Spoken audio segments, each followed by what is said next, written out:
si vous voulez, la rencontre entre l'homme et la femme est l'occasion de révéler les parties de nous qui ont besoin d'un peu de soin. Ce n'est pas par hasard que vous allez rencontrer quelqu'un qui aura telle caractéristique ou telle caractéristique. Hein, c'est-à-dire, un enfant en nous va être attiré par quelqu'un qui va lui donner l'opportunité de pouvoir guérir ce qu'il n'a pas eu quand il était petit. Et c'est donc justement à cause de ça que la relation intime entre l'homme et la femme est tellement pleine de promesses, mais en même temps aussi tellement dure à négocier. Et donc, ce n'est jamais une question de qui a tort, qui a raison, tant qu'on veut prouver que son point de vue vaut mieux que le point de vue de l'autre. On est dans une dualité et donc on a besoin de quelqu'un en face de nous qui va incarner l'opposé.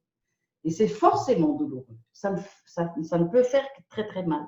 Vous allez me demander, tadam, alors, c'est quoi la solution? Eh bien, justement, il n'y en a pas. La solution viendra plutôt de la prise de conscience de la blessure de l'un et de la blessure de l'autre. À ce moment-là, les deux partenaires peuvent en parler et du coup, en fait, la défense disparaît. Hein, et à partir du moment où il n'y a plus de défense, eh bien, étonnamment, la vie, elle est pleine de ressources et la solution va pouvoir se manifester. Bien comprendre que là où se trouve le problème, ce n'est pas l'endroit où se trouve la solution. Si chacun pouvait s'exprimer, oui, moi j'ai l'impression de devoir toujours être fort pour que tu m'aimes, pourrait dire l'homme, et la femme dirait, j'ai peur de montrer mes vraies capacités parce que j'ai peur de te faire de l'ombre. Vous savez, ça, simplement, cette expression-là, elle peut tout changer dans un couple. Et ça s'applique vraiment dans la vie de tous les jours. Et c'est en l'appliquant dans la vie de tous les jours qui fait que tout d'un coup, de nouvelles options apparaissent devant nos yeux. Pour faire ce travail, il ne faut pas nécessairement être en couple, je le précise, parce que ça, tout se prépare. Et d'ailleurs, parfois, quand il n'y a pas de couple, c'est justement qu'il y a un enfant en nous qui ne se sent pas suffisamment en sécurité pour pouvoir s'ouvrir, pour vous laisser vous ouvrir à une relation amoureuse, parce qu'il y a encore des endroits où il est fragile, cet enfant.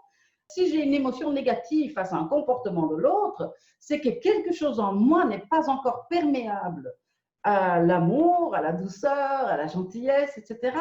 Donc, c'est mon défi d'abord. C'est-à-dire, il faut comprendre qu'à travers votre partenaire, à travers, et ça marche pour toutes les autres relations, ou pour les événements de la vie quotidienne tout simplement, c'est-à-dire que vous avez en face de vous quelqu'un qui n'est que le miroir de quelque chose qui, en vous, veut changer. Donc, vous pouvez changer de miroir autant de fois. Hein. Je veux dire, vous pouvez changer un vieux miroir Ikea plastique. Vous pouvez aller à la foire des antiquaires, vous acheter les plus beaux des miroirs. L'image qui vous sera reflétée sera toujours la même. Donc, si vous êtes dans une divergence de point de vue, bon, c'est plus qu'une divergence de point de vue, ce n'est pas intellectuel, mais que votre émotionnel est activé, c'est-à-dire, soyez sûr que c'est que vous avez un conflit à l'intérieur de vous, qu'il y a quelque chose dans votre substance d'âme qui n'est pas d'accord avec autre chose dans votre propre substance d'âme. Par exemple, il y a une partie de moi qui dit « Je sais bien que la liberté existe et que j'ai le droit de poursuivre tous les appels, toutes les passions qui viennent et qui sont goûteuses pour moi. » Ça, il y a une partie de moi qui peut croire j'ai le droit. Hein, mais il y a une autre partie de moi qui va dire oh non, non, mais peut-être que je n'ai pas le droit. Là où je me sens une petite fille et là où je vois par exemple que ma maman n'a jamais pris la liberté de poursuivre ses propres passions. Donc là, j'ai un conflit à l'intérieur de moi et je vous assure que si j'ai un conflit à l'intérieur de moi, je vous assure qu'il y a l'autre en face de vous qui va dire mais tu trouves ça normal que 2 soirs par semaine, tu ne sois pas à la maison et que je dois m'occuper du bain des enfants et du repas?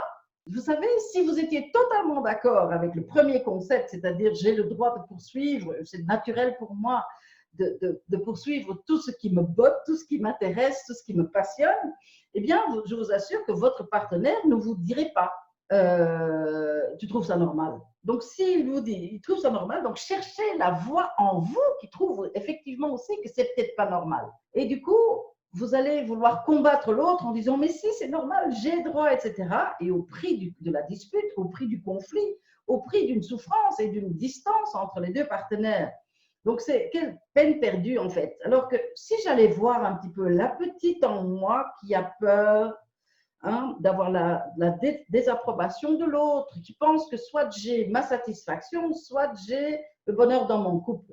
Hein, donc ça, c'est un concept erroné. Il faut voir qu'il existe. Donc ici, la question n'est jamais est-ce que j'obtiens de l'autre gain de cause, qu'il l'admette quand même.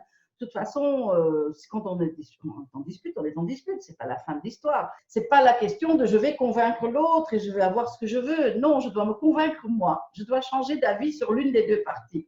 Et d'ailleurs, me rendre compte que, par exemple, c'est vrai que quand j'ose aller vers, que j'ai peur, que j'ose aller vers ma satisfaction, que j'ai peur d'être jeté, d'être rejeté, d'être jugé, pour qui tu te prends, etc., de vouloir tant de satisfaction. Contente-toi d'être une mère au foyer et occupe-toi des enfants.